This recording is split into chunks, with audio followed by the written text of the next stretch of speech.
Yeah, Christine and Alex, as we head into summer and we get more days that look like this, the murder rate tends to peak. And that is more worrisome this year because last year, while most of us were staying home during the pandemic, the murder rates actually went up and they show no signs of waning.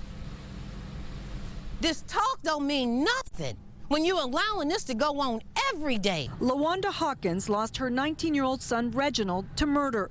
Now she worries this summer, an alarming national trend will add photos to her banner of unsolved cases. Next month is July, where we have more killings of all, and you still haven't put the resources on the street? Unfortunately, I think we're in for a pretty dangerous summer. Thomas Abt is with the Council on Criminal Justice, which studied 2020 crime data at dozens of departments across the country, including Los Angeles, and found a 30% surge in murder rates in cities large and small, in blue and red states, even when most of us were staying home during the pandemic. It placed the people who are at the highest risk for violence under tremendous pressure and strain, just like everyone else. But it also placed the institutions that are responsible for responding to violence, police, EMS, hospitals, under tremendous pressure. The LAPD says so far this year, the city has seen a 23.5% jump in murders from this time last year.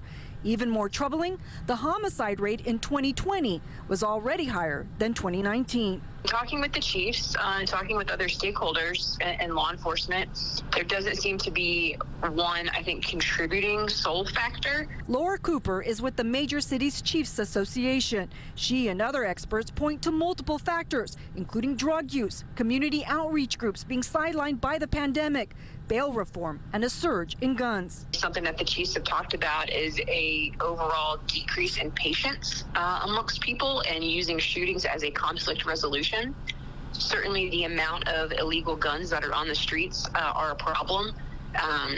And, you know, we're seeing more drive-bys, we're seeing younger shooters. There are good solutions available out there that are proven by science to work.